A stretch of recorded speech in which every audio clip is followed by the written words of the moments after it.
video we will learn about Heron's formula. Now, when does the Heron's formula is used? Heron's formula is used to calculate the area of a triangle. Now, in area of a triangle, suppose these three sides are given and height is not given. Then how do we calculate it? Then the Heron's formula can be used. If all the sides are given, this side B, side C and side A is given and only the height is not given, then only we can use this formula. Suppose height is given and this base is given, then we can calculate it by using the formula of half time base into height. There is a Heron's formula for a equilateral triangle also that we had discussed in the chapter of perimeter and area. That formula for equilateral triangle, when the side of an equilateral triangle is given, is root 3 by 4 times side square. That is the area of equilateral triangle. Now in this case we will make the triangle isosceles or this scalene triangle. At that time base and this another two sides are given. That means all the sides are given. Then how do we calculate it? Here's the procedure that how the Heron's formula has come. The last step of this Heron's formula is this, that root of s times s minus a times s minus b times s minus c, where s equals to a plus b plus c divided by 2, that is perimeter divided by 2. Now we will start proving this formula over here. While proving the formula, first consider this triangle. Considering this triangle, which is triangle BDA. Now in this triangle we can see this is a right angle triangle. That means by using Pythagoras theorem, x squared plus x squared is equal to c squared. That means we get the value of x squared as c squared minus h squared. Take it as equation number 1. Next, if we further solve this equation, we get x equals to root of c squared minus h squared. That is equation number 2.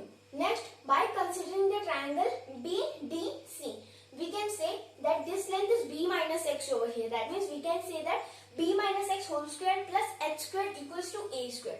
That means we can say that taking this over here, we can say that it is b minus x whole squared is equal to a squared minus h squared. Now what is b minus x whole squared? It is in the format of a minus b whole squared. That means b minus x whole squared equals to b minus x whole squared equals to b squared minus 2bx plus x squared. That is equals to a squared minus h squared. Now putting this value of x squared and x into this formula, we can calculate it. If you put this formula, if we take x squared and x inside this that we had calculated b minus x whole squared and do some algebraic, by coming this value over here, we get this answer over here. b squared plus c squared minus a squared equals to 2b times root of c squared minus h squared. Now if we further solve this, we get the value of h squared as c squared minus b squared plus c squared minus a squared whole squared divided by 4b squared. Now by solving the value of h squared, we can see that this over here, this term, by using cross multiplication, we can solve this over here. That means 4b squared c squared can be written as 2bc whole square. That's the simplification form. And we must have to write remaining. And then we can write it as b plus c whole square minus a square times a square minus b minus c whole square. The middle step in between this is that we must have to open this bracket over here. 2bc whole square and minus b squared plus c square minus a square whole square can be written as 2bc plus b squared plus c squared minus a squared as it is.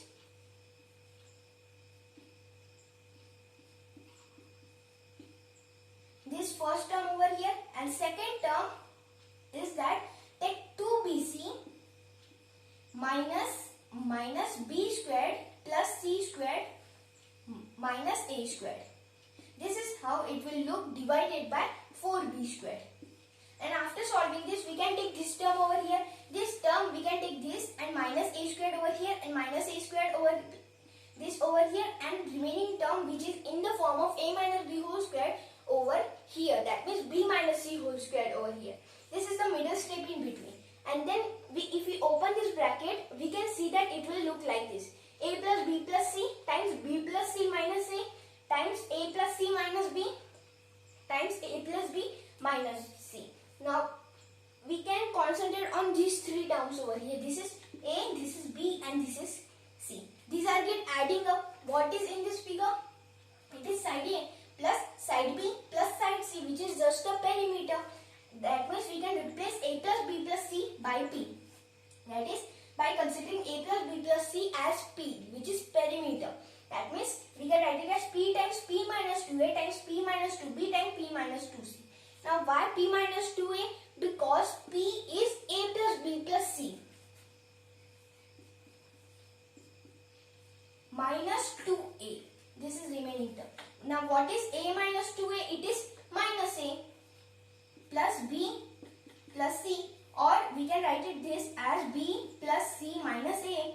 This is how we can write it. That means we can write it in this format. That means if we write it in this format, we will get the value of h squared. Now we want a value of h. That means we must have to take whole root of this term over here.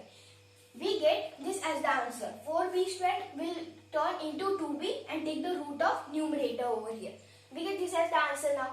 Now we get the value of h over here. Now putting this into the area formula. That is half of base into height. Height is this.